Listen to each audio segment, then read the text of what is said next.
Hey Internet, it's Terry Schwartz from IGN here with two of the lovely stars of Youre the Worst, Aya Cash and Geere. We are here to talk about the finale, which airs tonight on FXX. And so we have a lot to talk about.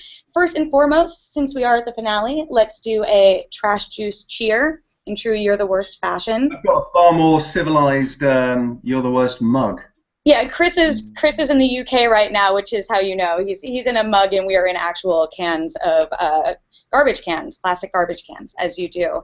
So, what can you both tease about the finale that we're going to be seeing tonight? Well, from my point of view, there's an awful lot of drunkenness, which I'm looking forward to. There's a scene at we revisit Becca's house, Becca and Vernon's house, and there is one hell of a party, and yeah, Jimmy gets a tiny bit carried away, but yeah, it all works out well in the end. Also, Heather will be singing again, which was last year. Yeah, I think you'll see sort of a big nod to last year's finale in this year's finale. Season 2 has dealt with some pretty heavy subjects. Looking back at what you both have accomplished, what are you most proud of in Season 2? I mean, I think I'm most proud of just doing the show with people that I love so much. This is such a cheesy answer, but it's true. I mean, I'm just so proud that we're all still friends and no one's become a total jackass, and we're still all really enjoying working together, and that we all believe in the work still. Yeah. Season 3, I plan to become a major diva, so I'm just proud that I held it. I was planning on that. We can't have two. I think you can. I think you're allowed to both be divas at this point. Look at this post. You can do whatever you want. Imagine. No, I'm really proud of us as well. I think that we stayed true. We stayed on course. You know, as there was an idea Stephen had at the beginning, and as wonderful as it was, and we just trust him implicitly. And I think through hard work and discussing every single tonal shift, yeah, we really embraced the difficult times as well as the fun times, and stayed on course. And I'm just really grateful to everyone for sticking with us, really. So we did a call out to fans asking for questions to directly ask you two, since it's for the fans that we're all here. So I wanted to ask one. This is from Asha B. She asked, what actor would you most like to work with, either as a guest star on Youre the Worst or on a different project? Okay. I would say Frances McDormand is one of my favorite actors. I would love to work with her on anything. And I've also said this before, but I'm a huge Mr. Robot fan, so I'd like to work with everyone on that show. I feel like it could be a crossover. Youre the Worst, Mr. Robot. I'll take it any way I can get it. I have two, simply because I've just been rewatching Sherlock, but I think Benedict Cumberbatch, Martin Freeman, something like that. I would love to work with them. I think they're fantastic and a great credit to the country, and I think they've done some brilliant work. But do you know what? I just watched Aziz Ansari. Is that his name? Yes. His new show.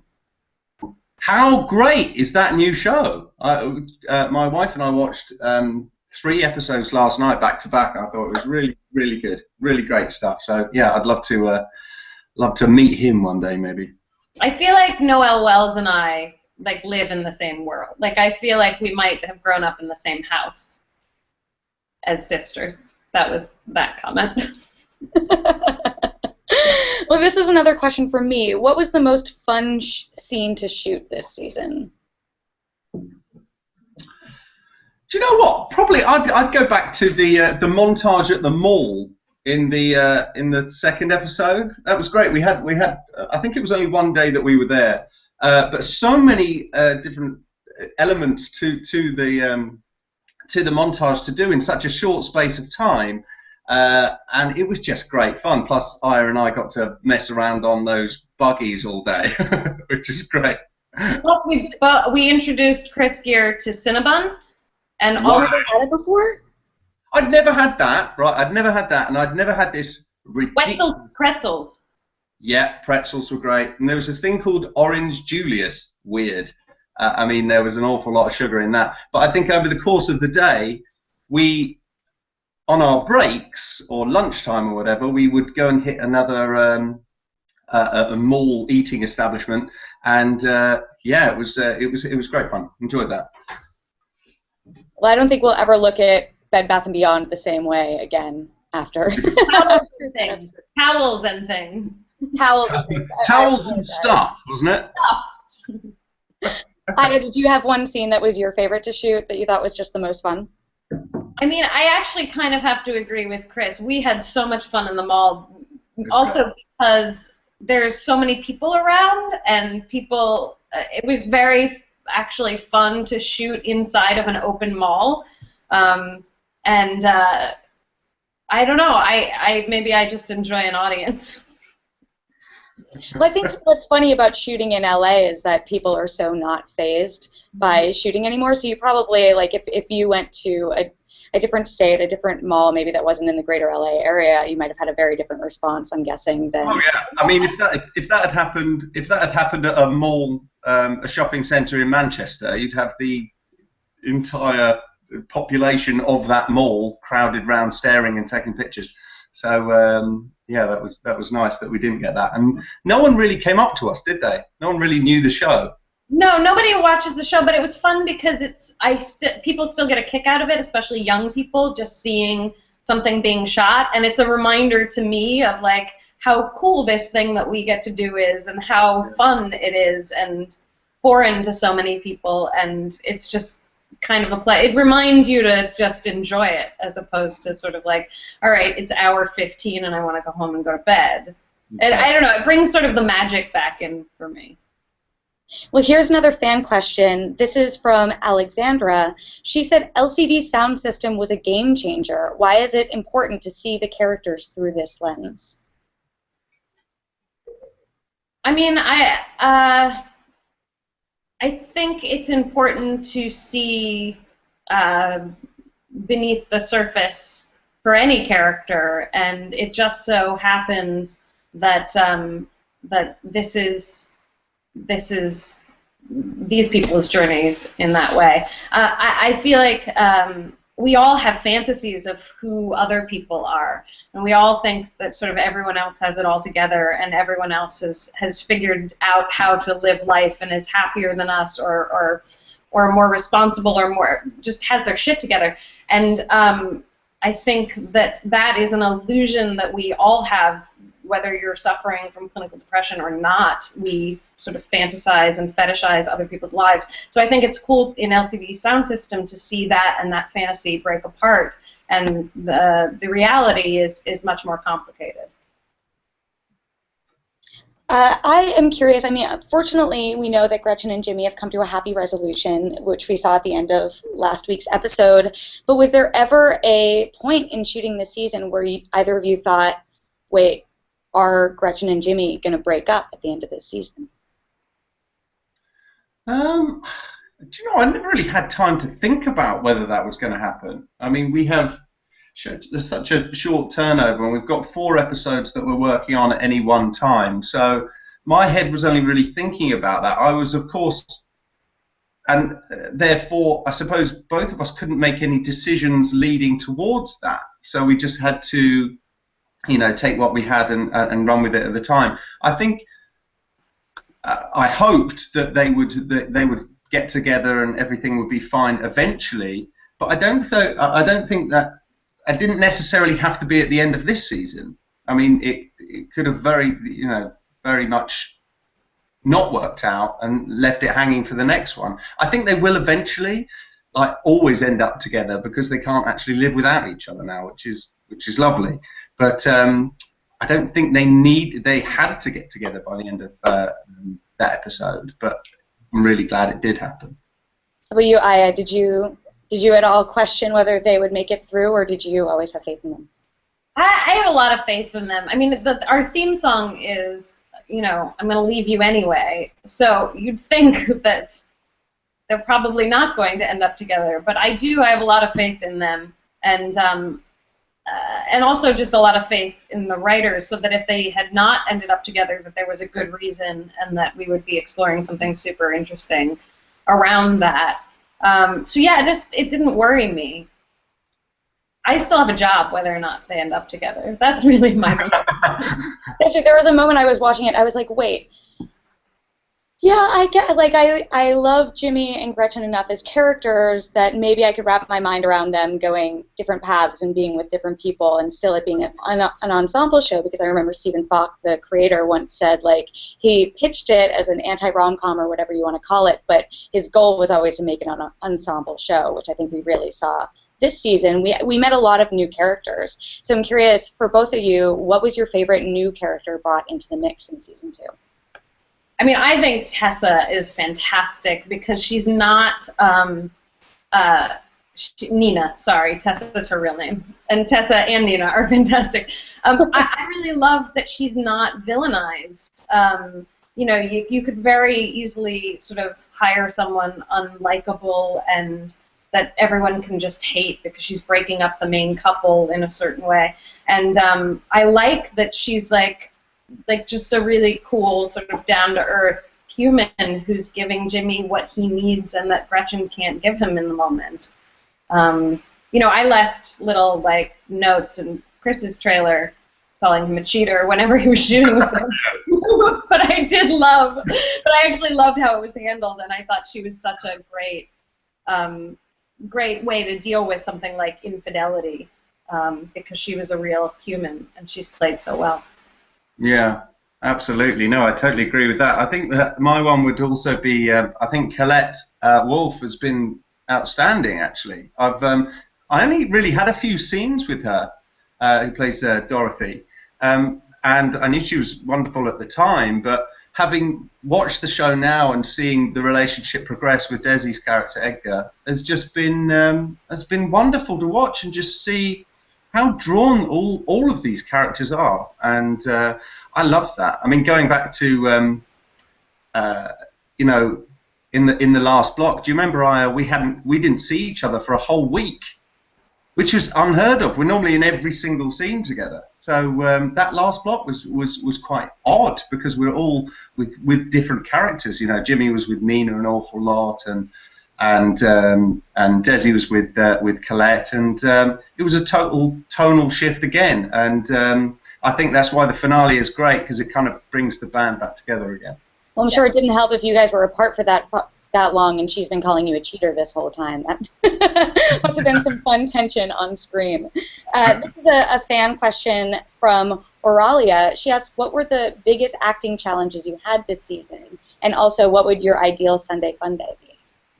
Nice. I have a feeling that Chris and I are going to have similar answers, because Chris and I are very, we really like working together and we really like playing together, and part of what I appreciate about Chris is his presence and, like, ability to just sort of go with what happens in the moment emotionally.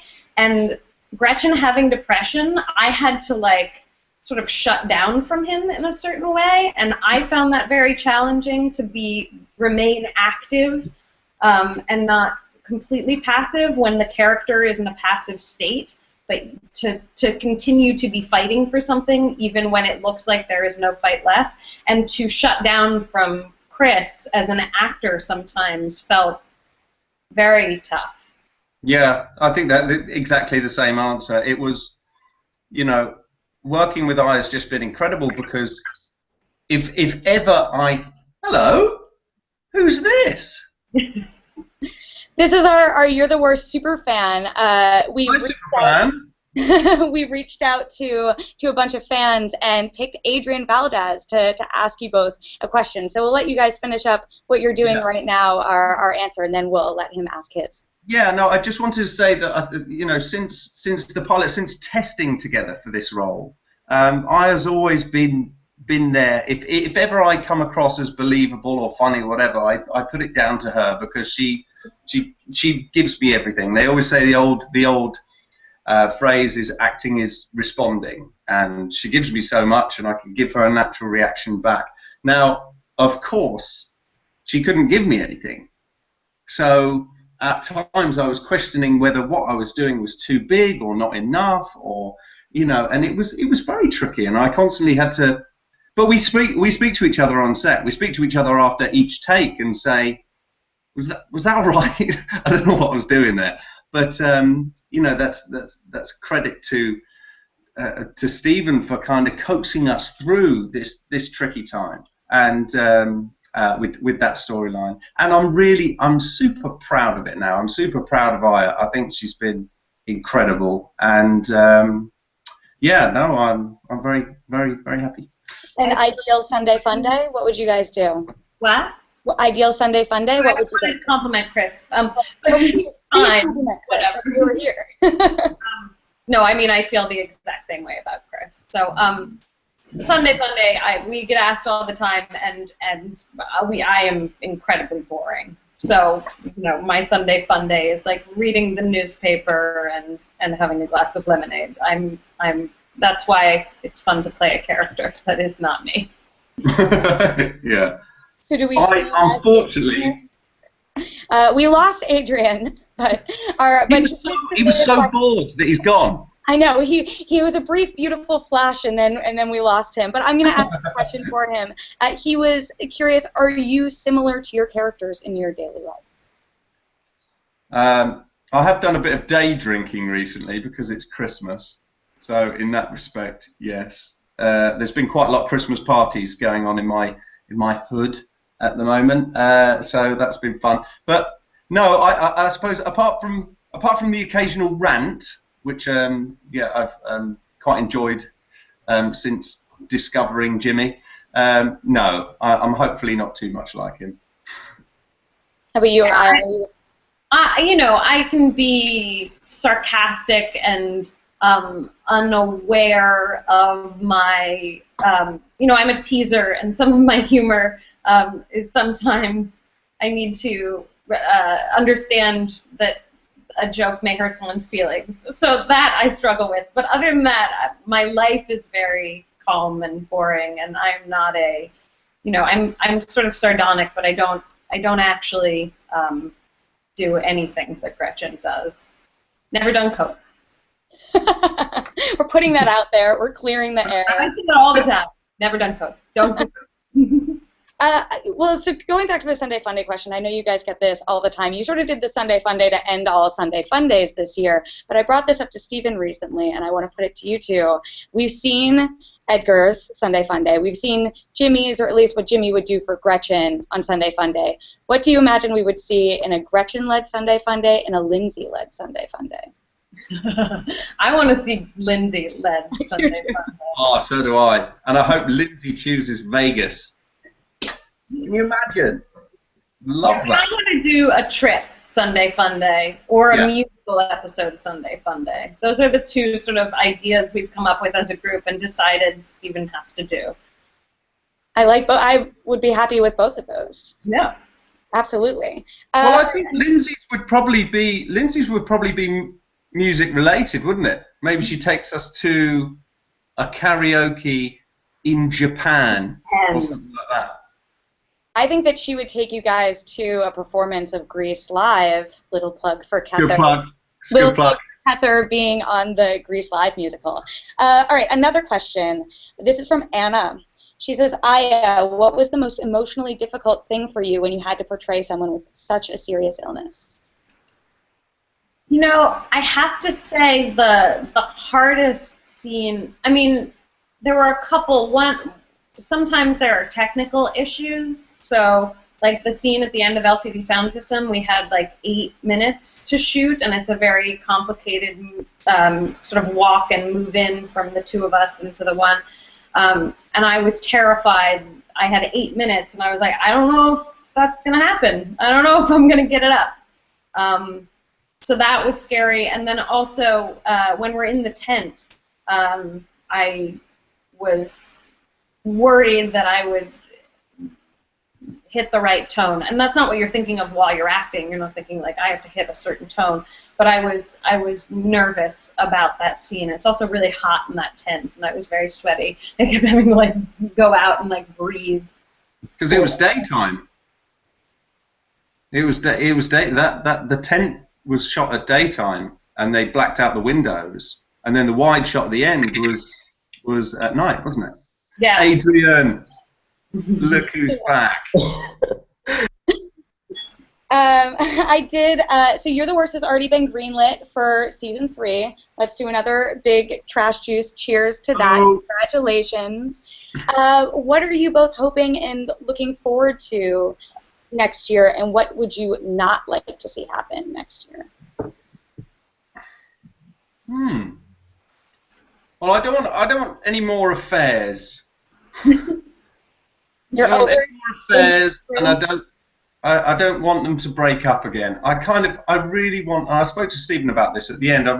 It's been very Jimmy versus Gretchen this series, and I'd love it to be Jimmy and Gretchen against the world as like unstoppable force. I think there's so much we can play with there. In terms of what I would like, I'd love some kind of professional shift. So one of them becomes very successful in their job while the other one really doesn't, and how that affects the relationship. I think that'd be quite interesting. But I trust them completely, and I have no idea. Everything I've ever suggested has been thrown away. So. Yeah, I would like. I mean, I just am terrified. Last year, the season ended, and I thought, wow, like that went well. People liked it. The critics liked it. I don't know what they're gonna do next year. Like, where it's just the other shoe's gonna drop.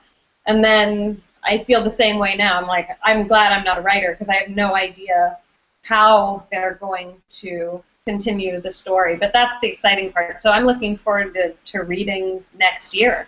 And we don't read until a couple weeks before we start shooting, and then we read in blocks. So we read like 4 episodes at a time. So we're sort of learning the season in a similar way to the audience, and we're not that far ahead of the game. I know we're all sort of in the same point right now. In fact, neither of you, I believe, have seen the finale yet, even, right? No. So you're in for a treat. I can promise everyone that. Well, okay. I saw Chris's drunken monologues on set, and I'm very much looking forward to those. It's beautiful. It's amazing, Chris. I applaud you. This is another fan question from Ina. She asks, how challenging was it for you two to shoot that heavy stuff from these last episodes? Yeah, it was very tricky. If I'm honest, just because I think I had the back of my mind that at the time I wanted Jimmy still to be likable, and then I think during that process I realised I think it's quite important that they don't like him. I think it's quite important that they're not on my side, so that you've earned it by the end. And they did come back to him at the end, which was good. But of course, I was like, oh no, I'm just coming across as a nightmare here. But it was real. People in real life, they if they don't know how to deal with a situation, their first instinct is to run away sometimes. And yeah, so hopefully we did that all right. Yeah, in some ways it's a relief because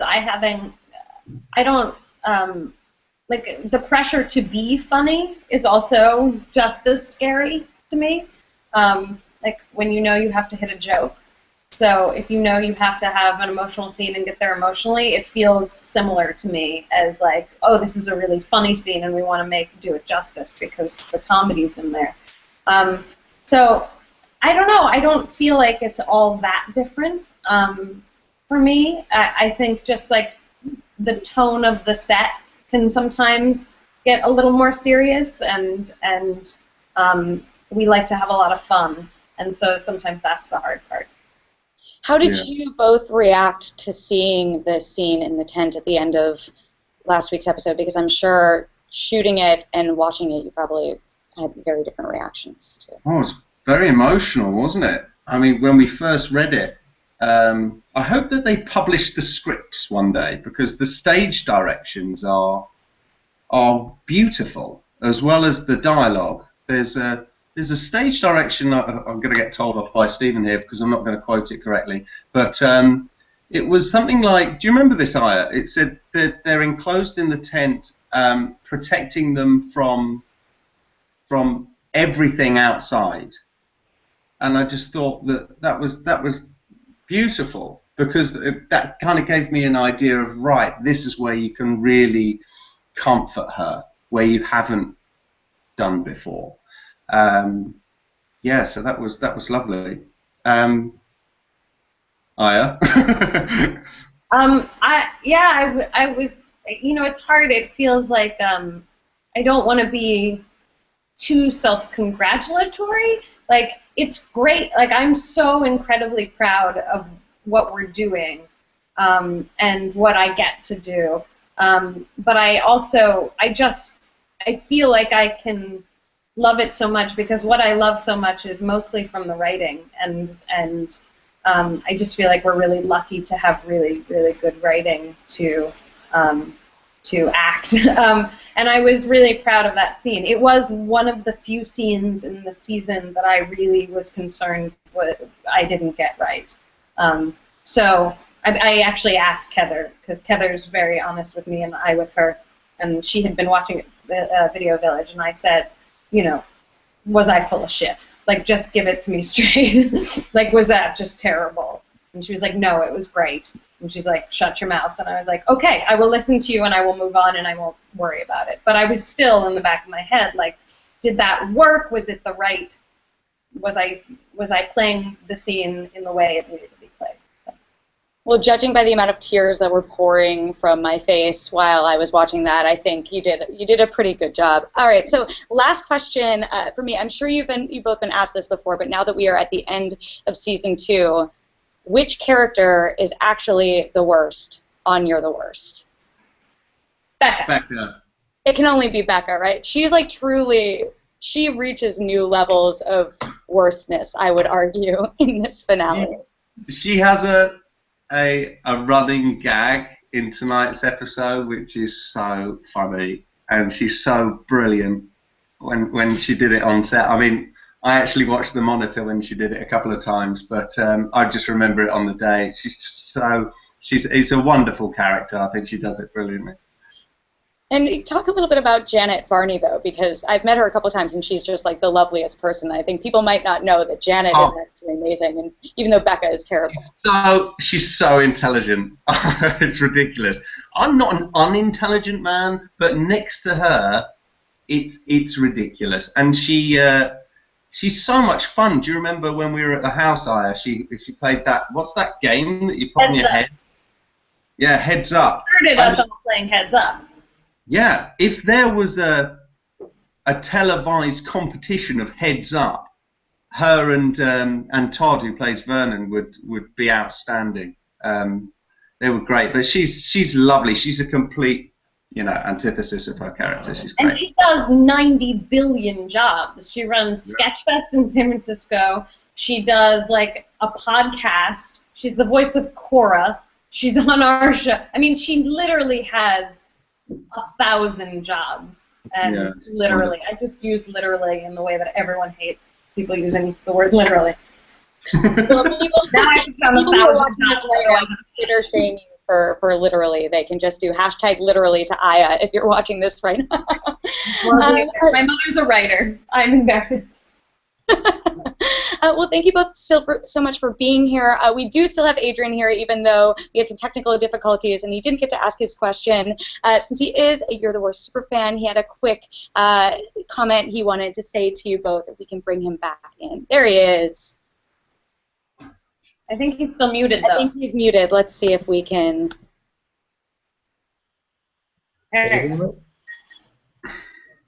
There he is. Hi, Adrian. Thanks so much for joining us today. Sorry, I had problems with the internet. So you had something you wanted to say to Aya and Chris, right? Yeah, first of all, I will really like to thank you both and the writers and the whole You're the Worst crew, because the show has really helped me to carry on in the last month. The last month has been really uh, heavy for me, and the show has really helped me to carry on. So thank you both and the whole crew. Oh, Thank you so that's much. okay, That means a man. lot. Thank you And so much, Adrian. okay, and my question, I don't know if she already made it, but are you like, I mean, Chris and Aya are they like Jimmy and Gretchen? Or are you like your characters? Are you different? I mean, in the show you're like a bitter sweet people. Are you like that in your daily life? Well, Chris is a real jerk. No.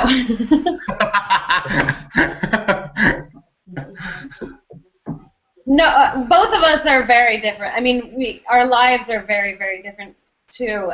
Chris is a daddy and married to a wonderful woman and lives in Manchester, and I have a husband and don't do drugs. Well, at least not hard drugs.